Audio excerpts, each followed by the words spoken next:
What may advisories be like in the future? That plus your sports, entertainment, and headline news. All coming up next on the GHS Reporter. In a world where students need their news, one news team dares to bring it to you every advisory. With Kevin Thomas, Max Collins, Kate Bender and Evan Cobb, Paige Taylor, Brendan Phillips, Jesse Feynman, Sam Gorenstein. Live from room 300, you're watching the GHS Reporter.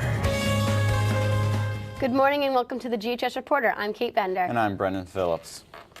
10 years ago, block scheduling became the structure at GHS. Currently, there's an evaluation process underway determining if it is effective. Kevin Thomas has the story. Currently at GHS, a survey is being implemented as to the use of block scheduling in the high school. I went to GHS principal, Mr. McCann, to find out more.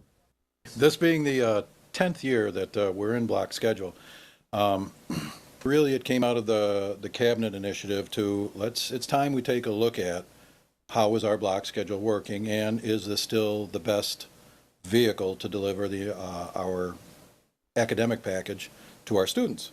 We actually have 6 different task groups set up, each one assigned to take a look at a different interest group or different part of our block schedule, and their whole job is to look into every aspect of it and find out how well is it working. There's a group that's looking into assessing how the teachers feel about it. There's going to be a student assessment, which when the time comes, I hope every student takes advantage of. Let's take the survey. Let's find out how people really feel about our block schedule. The old adage that if there were a perfect master schedule, a perfect way to design a high school schedule, every school would use it. There isn't. Every schedule, you couldn't find a schedule where it doesn't work great for one consideration, but it's not the best way for other parts of the organization. And that's true about block schedule. But what do students think? Teachers get time to do what they want to do. They don't have to rush. They don't have to, take it slow. It's a good amount of time. It's pretty good. I mean, that way you don't have to deal with every class every day, and then you get more time to actually focus on what you're learning and just go through the day well.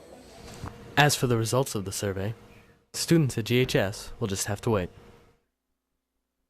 This is Kevin Thomas for the GHS Reporter.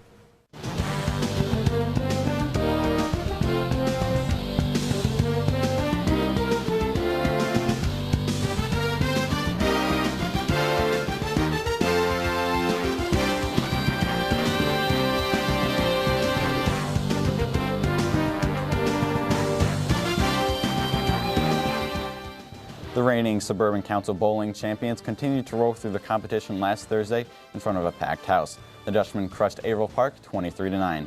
They were led by senior Dan DeRizzo, who shot at 299-757. Will Coons fired at 237-665. Ryan Sickler hit at 225-646.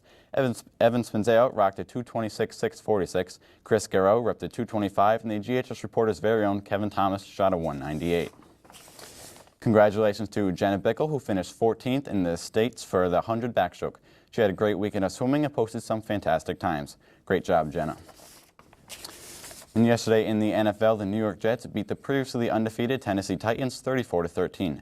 Brett Favre threw for 224 yards, 2 touchdowns, and 1 interception, while Kerry Collins threw for 243 yards and 1 touchdown. Leanne Washington had 2 touchdowns and 82 yards for the Jets. The Patriots beat the Dolphins 48-28.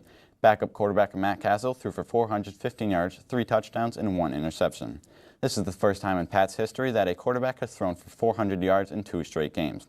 Randy Moss was the recipient of all 3 touchdowns from Matt Castle.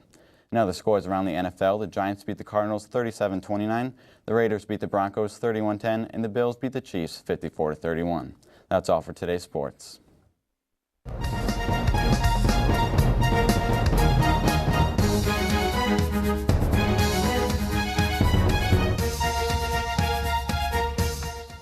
Recently, a New Scotland man and his 2 children were hit by a train in the car they were in. Peter Salimo was trying to cross a track with no gates. No one was killed, and sources say that the injuries are not life-threatening. In other news, an employee of a Dunkin' Donuts in Saratoga Springs has been accused of stealing more than $7,000 from her employer. Police say it happened over a 2-year period and that Sherry Langley altered the books to try to cover it up. That's all for your headlines.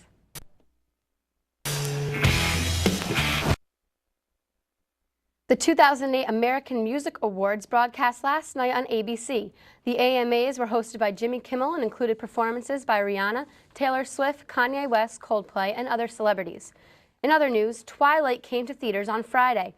The movie didn't disappoint its fans or producers. This vampire romance brought in $70.3 million during its weekend debut. That's all for your entertainment. And we'd like to remind everyone that the boys varsity basketball team home opener is tomorrow night. We hope you all can attend. That's all for the GHS Reporter. I'm Kate Bender. And I'm Brendan Phillips. Stay tuned for your announcements. Have a great day and a wonderful Thanksgiving.